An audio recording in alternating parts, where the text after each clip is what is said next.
Boker Tov,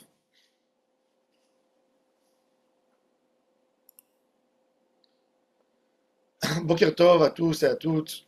Et que Bezrat Hashem, on ait une Géoula Shlema très rapidement.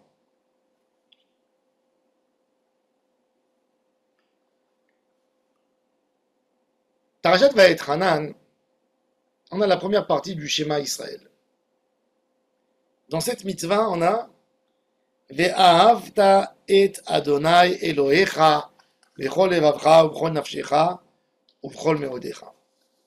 Il y a une mitzvah d'aimer Hashem. Le schéma, vous savez, c'est la partie la plus sacrée d'un texte à citer dans le judaïsme. Schéma Israël. Quand un enfant est né, dans la Brit Mila, on le fait rentrer avec le schéma Israël. La bar mitzvah, c'est les téphilines avec le schéma. Le décès d'un homme, c'est le schéma Israël pour finir sa vie. Et dans ce schéma Israël, tout de suite, après le moment où on a affirmé, on a unifié Hachem, on a dit que c'est lui le grand patron, qu'est-ce qu'on dit tout de suite après? Tu aimeras Hachem. C'est un ordre d'aimer Hachem. Ça veut dire quoi, cet ordre d'aimer? Est-ce qu'on peut ordonner quelqu'un d'aimer? Aimer, c'est spontané, aimer. J'aime ou j'aime pas, c'est spontané. J'ai des sentiments, donc j'aime. J'ai pas de sentiments, j'aime pas. Comment on peut donner une mitzvah un rôle aime? Mais cette mitzvah de Ve'ahavta et Hashem Elohecha, c'est la plus grande mitzvah de toute la Torah. Vous savez pourquoi? Parce que cette mitzvah, c'est l'accessoire de toutes les mitzvot. C'est-à-dire que quand on a témoigné que Hachem, c'est le seul, c'est lui le créateur du monde, c'est lui le maître de l'univers, c'est lui qu'on sert, c'est lui qu'on travaille, c'est à lui qu'on va s'allier, alors on tient un engagement spécial pour Hachem, de faire tout pour renforcer l'amour entre lui et nous. Ça, c'est la mitzvah de Ve'ahavta. Ve'ahavta, c'est pas la notion tu aimeras Hachem, c'est fais tout ce qui va t'amener à aimer Hachem. Fais tout pour que Hachem t'aime. Et ça, c'est la plus belle mitzvah du judaïsme. C'est-à-dire, le plus beau conseil que je pourrais donner à des mariés, c'est de dire, pensez toujours, faites tout pour que vous continuez à vous aimer. Ça, c'est la plus belle des choses. Vous savez, quand un homme veut parler d'un couple exemplaire, d'une vie de couple, alors il dit, ils sont mariés 30 ans et ils s'aiment comme au premier jour. Ils s'adorent. Ça, c'est ce que tout homme aurait souhaité dans n'importe quelle relation. Et ça, c'est l'engagement du juif par rapport à Hachem. Je ferai tout pour continuer à t'aimer, Hachem. Hachem, toute ma vie, elle va être vers ça. Comment je peux obtenir de l'amour avec toi? Comment je peux renforcer l'amitié? Comment je peux renforcer mon dévouement?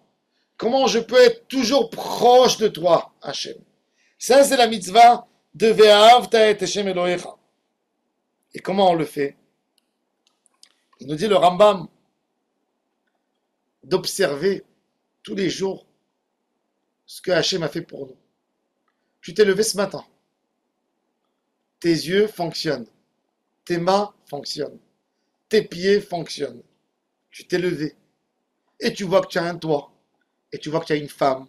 Et tu vois que tu as des enfants. Et tu vois que Baruch Hashem, tu travailles, tu as un emploi. Et ta santé est bonne. Et quand tu sors dehors, tu vois qu'il y a les oiseaux qui volent. Et ils sifflent et ils chantent. Et tu as la nature qui chante. Et tu dis Marabouma Asecha Hashem. Oh que c'est beau. C'était ça ce que David Amelech faisait tous les jours. David Amelech, il disait Tzam'a nafshi l'Elohim le'el chai. Il y a un homme qui, quand il se lève le matin, qu'est-ce qu'il a besoin? Il a besoin de son petit café espresso. Et il y a un que quand il se lève, il dit, ah, je vais prendre ma douche, je vais me tartiner ma baguette, ton beurre, mon petit café sans pain. Et puis David Ameller, quand il se lève, qu'est-ce qu'il dit? Mon âme est assoiffée. À quoi? À voir Hachem. Il sortait le matin, il allait y regarder les fleurs. Et il disait, regardez ce monde merveilleux que Hachem nous a donné. Regardez la beauté de ce monde. Regardez, Hachem nous a donné la santé. Ça, c'est grâce à ça. Ve'ahavta et Hachem Elohecha. Quand tu fais une mitzvah, eh ben, pense exactement de la même manière que la femme qui prépare à son mari une salade. Chaque tomate qu'elle est en train de couper, chaque concombre, elle se dit, voilà, je veux qu'il goûte, qu'il aime, qu'il apprécie ce que je lui ai fait. Eh ben, quand tu fais ta mitzvah, tu mets tes tefilines, tu dis, je fais ça pour Hachem, qu'il goûte ma mitzvah, que ça lui plaise, ça lui fait plaisir. Et c'est là que tu rentres dans ta mitzvah avec l'amour. Et ça, c'est mitzvah ta'aseh de ve'ahavta et Hachem Elohecha. Par contre, quand quelqu'un il fait les choses sans amour, sans rien du tout, il a annulé la mitzvah de ve'ahavta et Hachem Elohecha. Le Yetzer Hara, il attrape quelqu'un quand? Pas quand il est amoureux, quand il a une routine.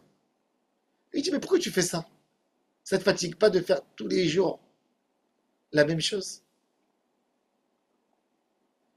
Le plus grand des malheurs, vous savez, dans une vie de couple, quand les gens sont fatigués de leur vie de couple, c'est quand c'est devenu une routine.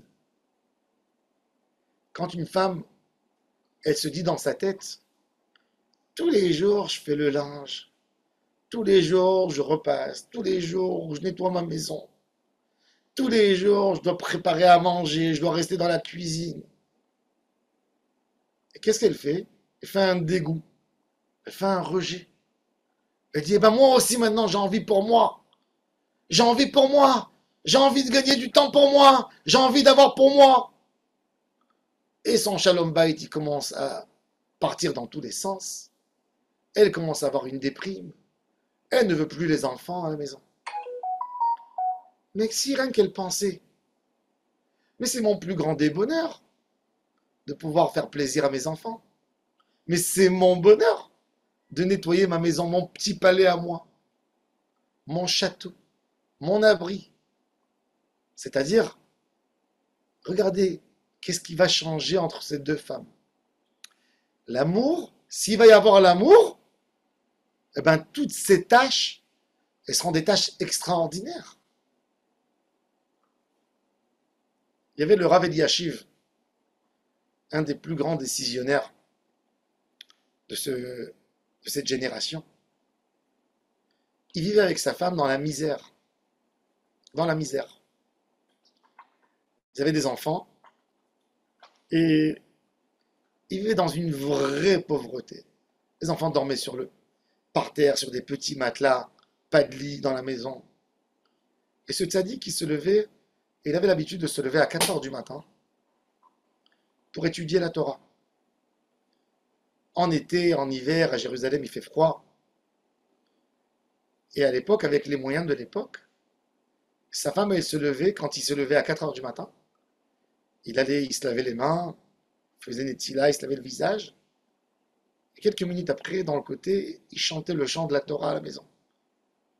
Et sa femme, tous les matins, elle se levait avec lui. Et lui, quand il allait étudier, il y avait à Jérusalem, ils étaient tellement pauvres, ils allumaient avec le pétrole, comme une petite mèche, où elle chauffait de l'eau. Et elle attendait à côté de l'eau pendant 20 minutes pour que ça chauffe et lui faisait un thé. Pour que sa Torah, pour qu'il ait un plaisir, prendre quelque chose de chaud le matin, pour renforcer son corps. Et comme ça, des années et des années. Et sa fille, elle voyait sa maman comment sa mère, elle se levait tous les jours à 4 heures du matin. Quand la fille, elle s'est mariée, la grande, elle a décidé, elle avait un peu d'argent, elle a décidé d'économiser. À l'époque, je vous parle, il y a 70 ans, elle a décidé d'offrir à sa mère un thermo. Un thermos, ça coûtait très cher. À l'époque, un thermos, c'était très rare. Surtout en Israël, où il y avait autant de pauvreté, il fallait le ramener. Il fallait commander aller à Tel Aviv pour prendre un thermos. Donc la fille, elle économise son petit argent, elle achète à sa mère un thermos. Elle vient, un Shabbat, elle passe Shabbat chez sa mère, elle dit maman, j'ai un cadeau pour t'offrir. C'est quoi? Elle lui montre un thermos. Et la mère lui dit qu'est-ce qu'on fait avec ça? Elle dit avec ça, eh ben, le soir, tu n'auras pas besoin de te lever le matin pour chauffer à papa le thé. Le soir, avant d'aller dormir, tu vas lui préparer son thé dans le thermos, tu vas lui mettre sur la table avec le verre. Et lui, quand il va se lever à 5 heures du matin, 4 heures du matin pour aller étudier la Torah, ben, il peut se faire même 2 verres de thé. La mère, elle a dit à sa fille, tu veux m'enlever ce plaisir de me lever avec papa et de lui amener son thé, moi, avec toute l'affection de lui donner le thé, de lui montrer que je suis inassocié à lui, que je l'aime et que quand il se lève, je m'en charge pour me lever. Tu veux m'enlever ce plaisir? Ça, c'est un foyer d'amour. Pour elle, préparer le thé, c'est pas une tâche. C'est une occasion de montrer l'amour. Pour une maman, quand elle prépare à son fils une omelette, c'est pas une tâche. C'est une occasion pour lui dire à quel point on l'aime. Eh ben nous, quand on fait les mitzvot, c'est pas une tâche. C'est une occasion pour montrer à Hachem à quel point je suis son dévoué, à quel point je l'aime. Ça, c'est la mitzvah, comme il dit le Rambam, Ve'ahavta et Hashem Elohecha. Fais tout pour réveiller l'amour.